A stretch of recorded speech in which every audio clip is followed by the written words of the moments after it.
Today we're making a cranberry barbecue sauce, perfect for the holidays or any time of year if you believe in the holiday spirit.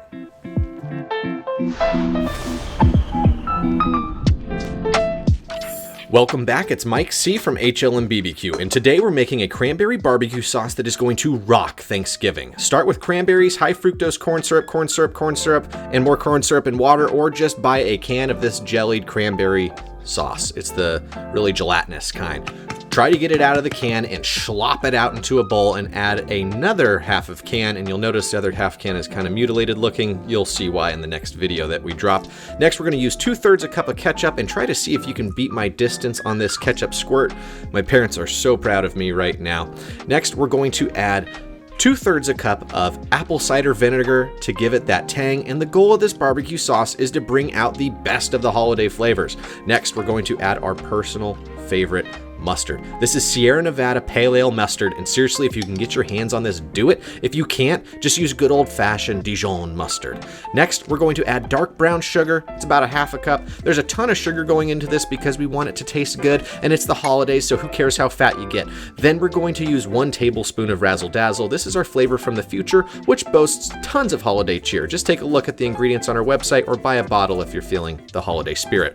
Welcome back to the channel, and if this is your first time, thank you for showing up. We love making big old meals for our friends and family, and if you like that too, then please subscribe. We love you. Give this all a mix, and it's probably a little thick like our waistline right now, and that's okay. But we want the texture to be something you could pour, so add a little bit of water. Start with 1 to 2 tablespoons and give it a taste. This is the base of the barbecue sauce, so it should already taste good. It will be a little ketchup forward right now, but that will cook out. Then get out your cutting board, and we're going to finely mince half a white onion. Remove that weird outer shell that you're not going to eat, and try to give this a nice fine dice and take your time. There's no rush. If you're crying over the cutting board, just blame it on the onion. Next, we're going to use 2 garlics. I guess we should probably call them garlic cloves. Anyways, grab your 2 garlics, give them a nice smash, and get the peel off and give them a nice mince.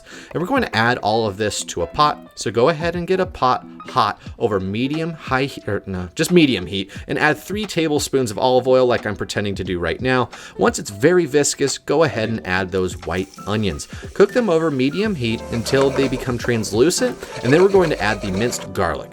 We don't want the garlic to burn, so keep the mixture moving. Once the garlic is very fragrant, let's add the base of the sauce that we created earlier. And you just want to dump this whole thing in there. And you see it's still kind of thick. It's actually gonna, I guess it'll thicken up even more now that I think about it. But don't worry, we'll take care of that later. We want everything well incorporated, and just let it simmer for about 15 minutes. Keep it moving, we don't want it to burn, and just take a look at this bubbly sauce.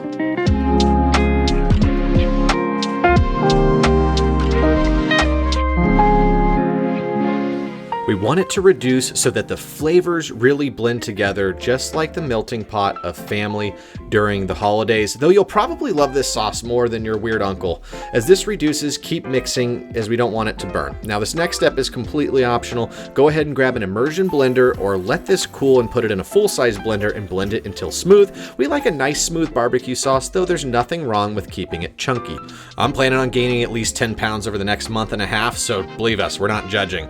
Once it's blended and smooth, give it a taste and adjust if need be. You may want it sweeter. You may want to add some chili flakes, hot sauce to spice it up, something like that. The possibilities are endless, and once it's cool, place it in a mason jar, and this should last about a month and a half in the fridge, but don't quote us on that. Mine's still doing just fine. Anyways, make sure you check us out next week as we're dropping a Thanksgiving meatloaf that is incredible, and a very famous special guest and friend is stopping in. We hope to see you there. Thanks again for showing up. Now get out and make some cranberry barbecue sauce for Thanksgiving, and we will see you in 1 week.